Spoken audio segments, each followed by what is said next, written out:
நான் கர்த்தரை நம்பியிருக்கிறேன், நான் தள்ளாடுவதில்லை.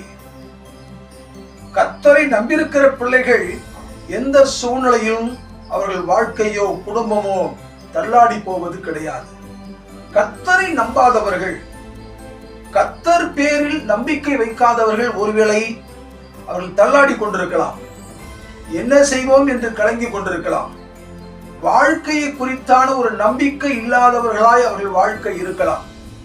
ஆனால் கர்த்தரை தெய்வமாய் கொண்டு அவரையே தன் நம்பிக்கையாக கொண்டிருக்கிற பிள்ளைகள் அவருடைய வாழ்க்கை, அவருடைய சூழ்நிலை ஒரு நாளும் தள்ளாடுவதில்லை. கர்த்தருடைய பிள்ளையே, தேவனாகிய கர்த்தர் அவர்களுக்கு துணையாக இருக்கிறதுனாலே, அவருடைய தேவைகளை கர்த்தர் அறிந்திருக்கிறபடியினாலே அதினதின் காலத்திலே சகலத்தையும் அந்த பிள்ளைகளுக்கு அவர் நேர்த்தியாய் செய்து அந்த குடும்பங்களை ஆசீர்வதிக்க அவர் உண்மையுள்ள ஆண்டவராய் இருக்கிறார்.